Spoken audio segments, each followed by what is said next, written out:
talk about one of my favorite subjects, and this is a subject that up to this point I really haven't discussed publicly.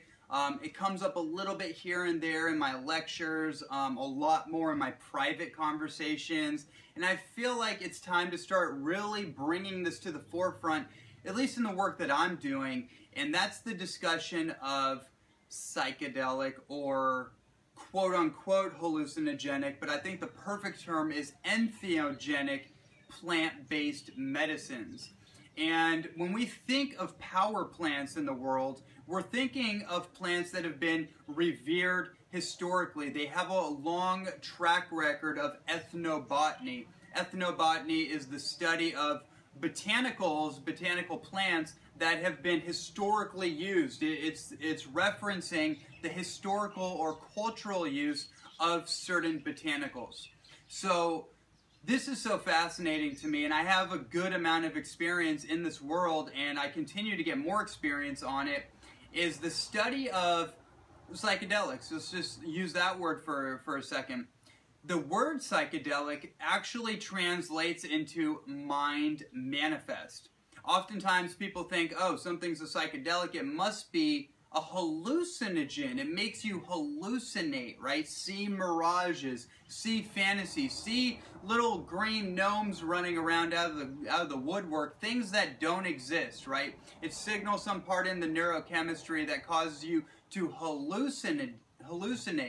And this word hallucinogen I don't think is accurate at all. In fact, I think it brings up a lot of inaccurate connotations and interpretations of what these medicines are actually doing.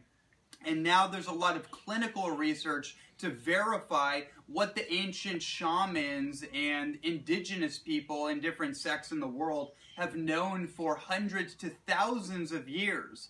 They didn't have analytical data. They had intuitive guidance, and they had practical wisdom from experience of actually administering these things in very safe and ritual ceremonial settings, right? So the word hallucinogen is not really appropriate. Coming from my context, I come from a shamanistic, metaphysical, and visionary perspective, as well as a very practical scientific health perspective. And the research on these things is actually showing that it's influencing people's brain waves and their neurochemistry and actually the physical structure of their brain in a very positive ways. For example, you have something in the middle of the hemispheres of your brain called the corpus callosum. This is like the bridge between the right and left hemispheres of the brain where electrical signals are sent back and forth, and there's a neuron binding, neuronal synaptic connections that are locking in together based on a number of different factors. And what something like, let's say a psilocybin cubensis, otherwise known as psilocybin mushroom, right, magic mushrooms, what is something like that doing on someone's brain state? Or what is something like ayahuasca doing? Ayahuasca is a combination of two primary plants, the chacruna leaves from the chacruna tree, or bush I should say, which basically have DMT, active DMT, that's dimethyltryptamine, which is a naturally occurring chemical that happens in the tryptamine pathway that starts with tryptophan, which is a natural amino acid in a protein complex, which creates 5-HTP, 5-hydroxytryptophan.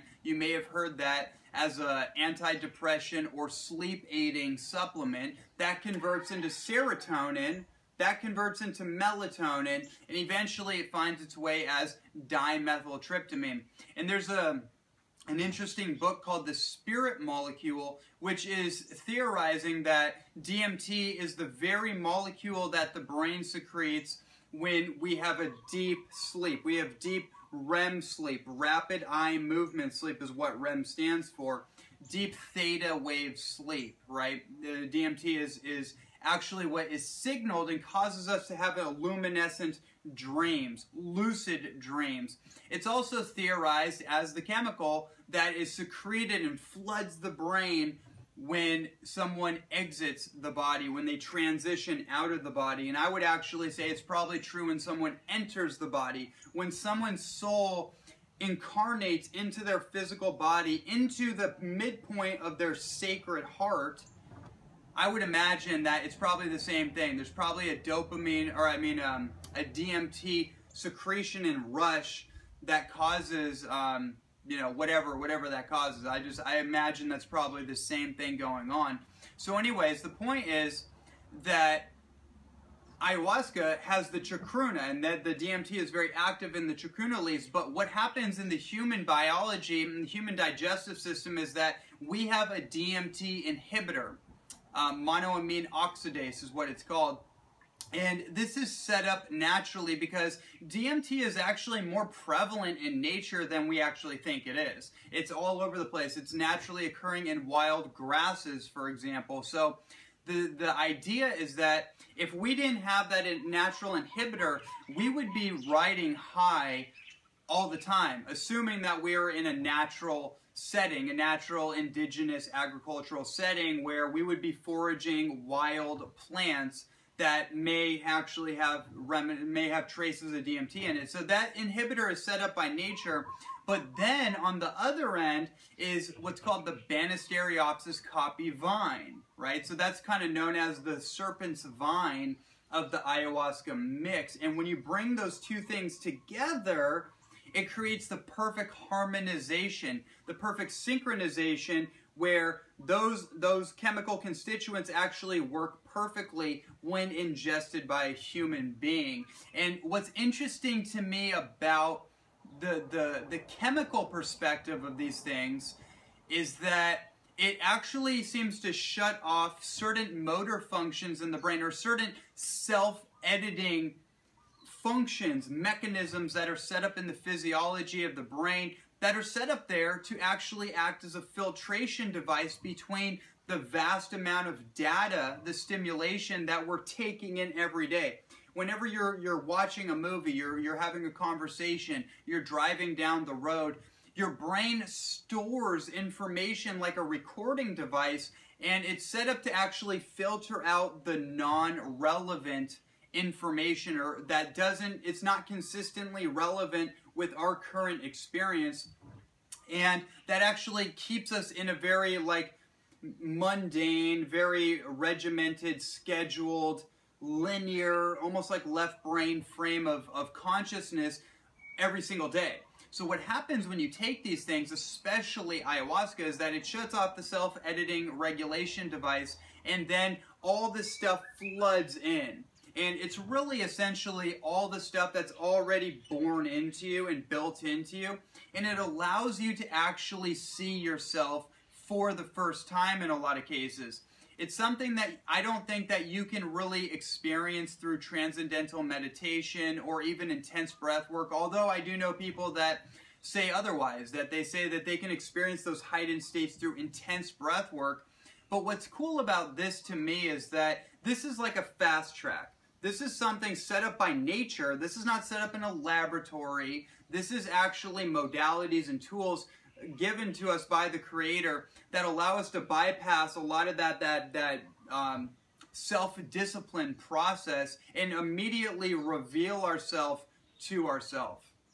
Very powerful idea is that entheogens, and the word entheogen is translated into generating the divine from within, right? Very important idea is that, and one of the reasons these substances have been outlawed and just bastardized is because we have a religiosity and a very tight-knit control structure built into the fabric of society, where if you're able to generate all the wisdom and all the guidance that you need in your life to essentially become a liberated being, and you don't have to go to some kind of brick and mortar religion or some pastor or some politician or some authoritative figure to get your guidance, right?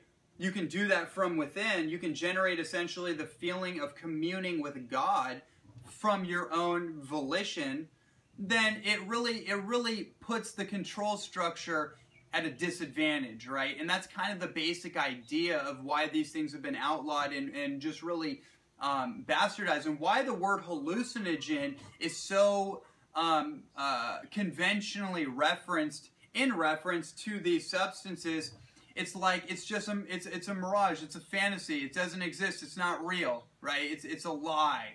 Well, that's interesting, because if you look at ancient cultures and the spiritual, the non-dogmatic spiritual application of these things, which has been done throughout human history, entheogen comes up big time, and that's a big fundamental difference in philosophical understanding. It's a distinction, is that they're both essentially, you could define them very similarly, but they bring up very different interpretations. So that's why I like the word entheogen, because it's more accurate. You're literally having an experience of what it's like to essentially feel the pulsation of that God force energy. My friend Nassim Haramein, who's one of the world's leading physicists, we had a very deep conversation about this.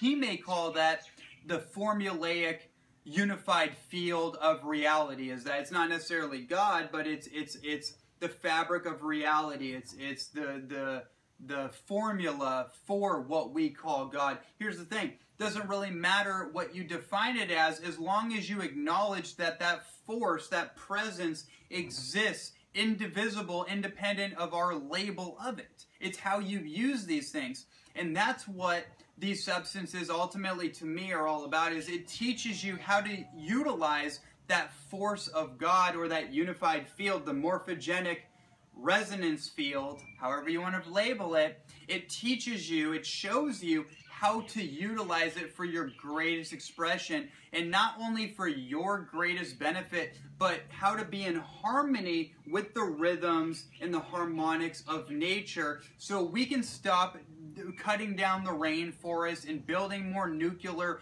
reactors and nuclear-based technology and carbon-based fossil fuel technology and the whole situation, everything that's actually causing us to be separated from our divinity and from sustainability, essentially.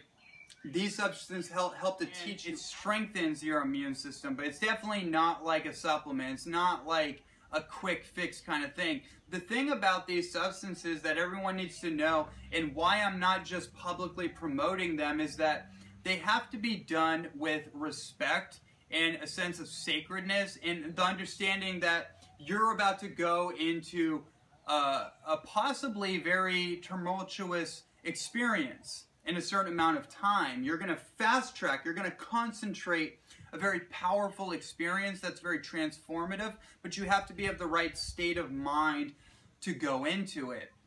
And you also have to surround yourself with the right people. So there's a lot more that can be said about this, obviously. What I recommend all of you do, that if you feel inclined to explore this, then you do your research. You really look into what's going on. You look into your community. There's a lot of online communities of people, like support groups, that can actually guide you into, advancing into this field.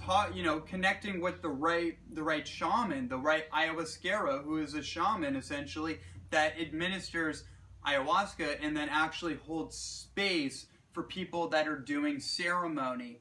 So having some rationality behind it, having a sophisticated approach, and also understanding that these are not toys, right? These are not escapism tools. You don't use these things to go and escape into la-la land and just to avoid your problems. In fact, contrary to that, you do these things to see what you can't see with your normal peripheral filters, your perceptual filters. You go in to see all the stuff that's taking up room in your hard drive, your genome, or your psychological hard drive, all the stuff that's taking up space, and it's reformatting you. It's helping you to see all the junk files that are playing on in your psychology and your emotional storehouse, if you will. And then it's just going to show it to you, but it's up to you to actually delete the old programs, and that's going to take work. So anyways, that is my 101 explanation on entheogens, psychedelic substances, and the practicality of these things and how they can be used for many different issues, mostly psychological issues like PTSD, post-traumatic stress syndrome, where there is an inner conflict. And there's obviously chemical imbalances going on with those people, but it's a trauma. What it does is it helps not just only uproot the trauma from the repression of it, but it helps you see kind of what that was all about. It helps you see the connectivity to it, but it forces you to see it. That's the key, is it forces you to feel the trauma that's been embedded deep underneath the layers of our psyche, and then to experience it in order to get rid of it. You know, it's like the old saying, you have to face it in order to erase it. So that's the idea here. These are fast-track mechanisms that have been used historically, ethnobotanically for many, many thousands of years. And I'm going to stop right there because I could easily keep going on the subject. So do your research, investigate, and enjoy.